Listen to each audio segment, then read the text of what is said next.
ಹಚ್ಬಿಟ್ಟ ನೀನು ಹಚ್ಕೊಂಡಿದ್ದೀವಾ?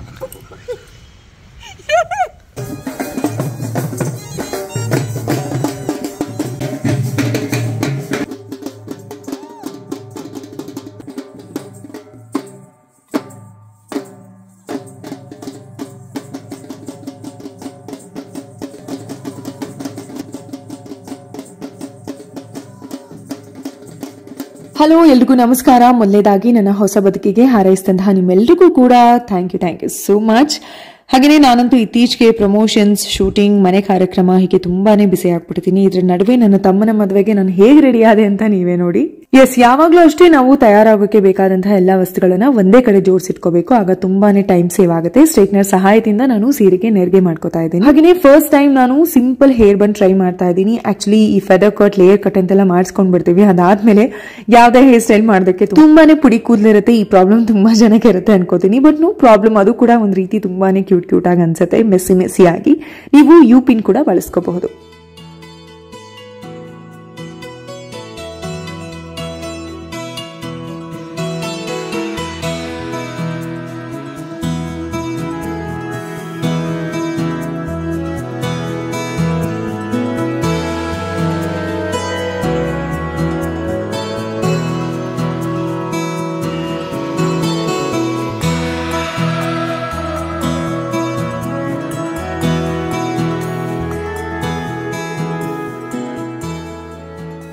ಇಲ್ಲಿ ನಡೀತಾ ಇರೋದು ಲಗ್ನದಕ್ಕಿ ಗಂಟು ಮಾಡೋ ಕಾರ್ಯಕ್ರಮ. ಇಲ್ಲಿ ಗಣಪ, ಲಕ್ಷ್ಮಿ, ಗಂಗೆ ಪೂಜೆ ಮಾಡಲಾಗುತ್ತೆ. ಆನಂತರ ಅಕ್ಕಿ, ಉದ್ದಿನ ಬೇಳೆ, ಹೀಗೆ ಧಾನ್ಯಗಳನ್ನ, ಬೆಲ್ಲ, ಕೊಬ್ಬರಿ, ಉತ್ತತ್ತಿ ಹೀಗೆ ಅನೇಕ ವಸ್ತುಗಳನ್ನ ಸೇರಿಸಿ ಉಡಕ್ಕಿ ಮಾಡಲಾಗುತ್ತೆ. ಇದಕ್ಕೆ ಉಡುಜೀರಿಗೆ ಗಂಟು ಅಂತ ಕೂಡ ಕರೀತಾರೆ. ಇದನ್ನ ಹೆಣ್ಣಿನ ಮನೆಗೆ ಹೋದಾಗ ವಧುವಿಗೆ ಕೊಡಬೇಕಾದಂತಹ ಬಾಗಿನ ಅಂತಾನೂ ಹೇಳ್ಬಹುದು. ಇನ್ನು ಎಲ್ಲರೂ ಕೈಗೆ ಅರಿಶಿನ ಕಂಕಣದಾರ ಕಟ್ಕೊಂಡು ಹಂದ್ರ ಪೂಜೆ ಅಥವಾ ಚಪ್ಪರ ಪೂಜೆ ಮಾಡ್ತಾ ಇದೀವಿ.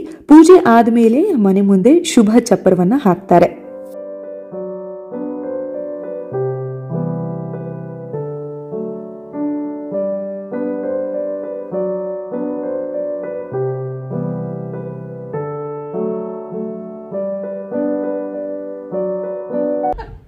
ಅರಿಶಿಣ ಅಂದ್ರೇನೆ ಒಂದು ಶಕ್ತಿ.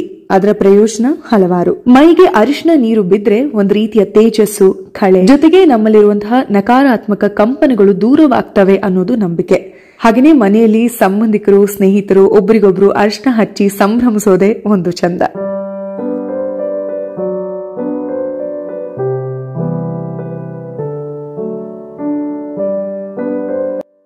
ಎಲ್ರಿಗೂ ಅರಿಶಿನ ಹಚ್ಚಿದ್ರೆ ಏನ್ ಮಾಡಕದ? ಎಲ್ರಿಗೂ ಅರಿಶಿನ ಹಚ್ಚಿದ್ರೆ ಹಚ್ಬಿಟ್ಟ ನೀನು ಹಚ್ಕೊಂಡಿದ್ದೀವಾ?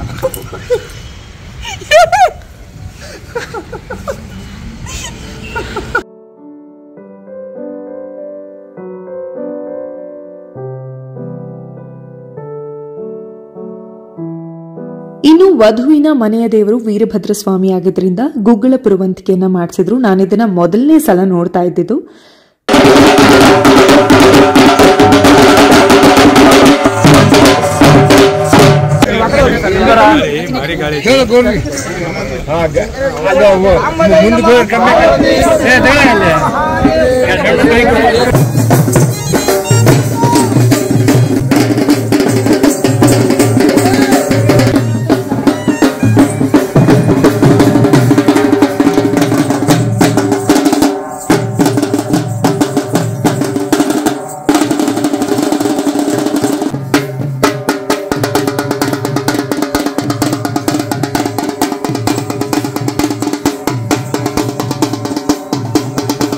ಇದಕ್ಕೆ ವೀರಗಾಸೆ ಅಂತಲೂ ಕೂಡ ಕರೀತಾರೆ. ವೀರಭದ್ರ ಸ್ವಾಮಿ ಶಿವನ ಉಗ್ರ ರೂಪವಾಗಿದ್ದು ಧೈರ್ಯ, ಸ್ಥೈರ್ಯದ ಸಂಕೇತ ಅಂತ ಹೇಳಬಹುದು. ದುಷ್ಟಶಕ್ತಿ, ದುರಹಂಕಾರ, ದಾರಿದ್ರ್ಯ, ದುಶ್ಚಟ, ದುಷ್ಟ ಬುದ್ಧಿಗಳ ವಿನಾಶಕ ಅಂತಲೂ ಹೇಳಬಹುದು. ತ್ರಿಶೂಲ, ಖಡ್ಗ, ಗುರಾಣಿ, ಕೋಲು, ಶಂಖ ಹೀಗೆ ಹಲವಾರು ಶಸ್ತ್ರಗಳನ್ನ ಬಳಸಿ ಪುರಾಣ ಕಥೆಗಳನ್ನ, ಜೀವನದ ಮೌಲ್ಯಗಳನ್ನ ವೀರಗಾಸೆಯ ಪಾತ್ರಧಾರಿಗಳು ಹೇಳ್ತಾ ಹೋಗ್ತಾರೆ.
ಆಯ್ತು ನಿಮ್ಮನ್ನ ಭೇಟಿ ಮಾಡಿ, ಬಹಳ ಖುಷಿ ಆಯ್ತು. ಅದೇ ಯಾವಾಗ್ಲೂ ಹೇಳದ್ ನಾನು, ಲಕ್ಷ್ಮಿ ಎಲ್ರಿಗೂ ಬರ್ತಾಳೆ, ಒಂದ್ ಟೈಮಲ್ಲಿ ಹಿಂಗ್ ಬಂದ್ ಹೋಗ್ತಾಳೆ. ಆದ್ರೆ ಕಲೆ ಸರಸ್ವತಿ ಎಲ್ರಿಗೂ ಒಲಿಯದೇ ಇಲ್ಲ. ಎಷ್ಟೋ ಕಲೆಗಳನ್ನ ಎಲ್ಲೋ ಯಾವ್ದೋ ದೇಶಕ್ಕೆ ಹೋಗಿ ನೋಡ್ತೀವಿ, ಇನ್ನೇನೋ ಮಾಡ್ಬೇಕು ಅಂತ ಹೊರಡ್ತೀವಿ. ನಮ್ಮ ಸುತ್ತಮುತ್ತ ನಾವು ಒಂದ್ ಸ್ವಲ್ಪ ನಮ್ಮ ಕಣ್ಣು ಮನಸ್ಸನ್ನ ತೆರೆದು ನೋಡಿದ್ರೆ ಸಾಕಷ್ಟು ಇಂಥ ಅದ್ಭುತಗಳು, ಅದ್ಭುತ ಪ್ರತಿಭೆಗಳು, ಅದ್ಭುತ ಆಚರಣೆಗಳು ಇದೆ. ನಿಜವಾಗ್ಲೂ ನಾನ್ ತುಂಬಾ ಬಹುಶಃ ನಮ್ಮ ಮಾಮ ಹೇಳ್ತಾ ಇದ್ದಿದ್ರೆ ನಾನು ತುಂಬಾ ರಿಪೆಂಟ್ ಮಾಡ್ತಿದ್ದೆ, ಅಯ್ಯೋ ಇದನ್ನ ನೋಡಕ್ಕೆ, ಇಂಥದನ್ನ ನೋಡಕ್ ಭಾಗ್ಯ ಇರ್ಲಿಲ್ವಲ್ಲ ಅಂತಂದ್ರೆ. ಒಂದ್ ಕ್ಷಣ ನೀವೆಲ್ರೂ ಕುಣಿಯೋವಾಗ, ನೀವೆಲ್ರೂ ಸಂಬಳ ಎಲ್ಲ ಬಡಿಯೋವಾಗ ಒಂದ್ ರೀತಿ ಮನ್ಸು ದೇಹ ಎಲ್ಲ ನನಗೆ ಒಂಥರ ಶೇಕ್ ಆಯ್ತು. ನನಗೆ ಒಂದು ನಿಜವಾಗ್ಲೂ ದೇವ್ರ ನೋಡಿದಷ್ಟು ಖುಷಿ ಆಯ್ತು ಅಂತ. ಇಲ್ಲೋ ವಾರಕ್ಕೆ ಒಂದಿನ ಉಪವಾಸ ಇರೋದಕ್ಕೆ ಎಷ್ಟು ಅಂದ್ರೆ ತುಂಬಾ ಕಂಟಿನ್ಯೂಸ್ ಆಗಿ ಅದಕ್ಕೆ ಶ್ರದ್ಧೆ ಬೇಕು, ಪ್ರಾಕ್ಟೀಸ್ ಬೇಕು.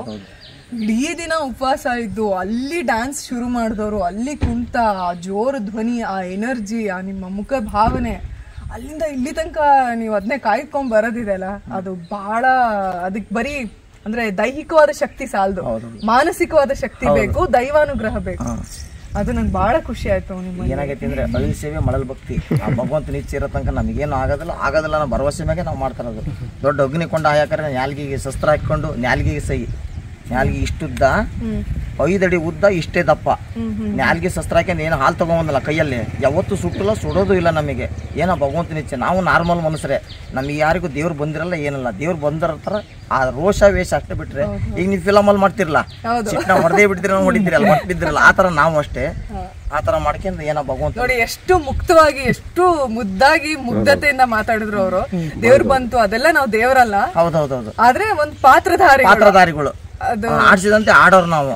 ಪಾತ್ರಧಾರಿ ಅವನು, ಸೂತ್ರಧಾರಿನ ಅವನು, ಎಲ್ಲ ನಮ್ದು ಏನಿಲ್ಲ, ಹಂಗೆ ನಾರ್ಮಲ್ ಮನುಷ್ಯರು. ನಿಮ್ ಕಡೆಯಿಂದ ಎಲ್ರಿಗೂ ಒಂದು ನಮಸ್ಕಾರ ಹೇಳ್ಬಿಡಿ. ಎಲ್ಲರಿಗೂ ಧನ್ಯವಾದ, ಎಲ್ಲರಿಗೂ ನಮಸ್ಕಾರ. ಒಳ್ಳೇದಾಗ್ಲಿ ಸರ್ ನಿಮ್ಗೆ. ನೋಡಿ ಇದನ್ನೇ ಹೇಳೋದು, ನಮ್ಮ ಸುತ್ತಮುತ್ತ ಇರುವಂತಹ ಆಚರಣೆಗಳನ್ನ ಪ್ರೋತ್ಸಾಹ ಮಾಡೋಣ, ಇಂಥ ಪ್ರತಿಭೆಗಳನ್ನ ಪ್ರೋತ್ಸಾಹ ಮಾಡೋಣ ಅಂತ ಹೇಳ್ತಾ ಇವತ್ತಿನ ವಿಡಿಯೋ ಮುಗಿಸ್ತಾ ಇದ್ದೀನಿ. ಎಲ್ರಿಗೂ ಒಳ್ಳೇದಾಗ್ಲಿ. ಹಾಗೆಯೇ ಕೊನೆಯದಾಗಿ ನನ್ನ ಸಹೋದರ ಭರತ್ ಹಾಗೂ ಸುಮಾ ಈ ನವ ಜೋಡಿಗೆ ನಿಮ್ಮೆಲ್ಲರ ಪ್ರೀತಿ ಆಶೀರ್ವಾದ ಇರಲಿ. Love you all. Take care. Bye.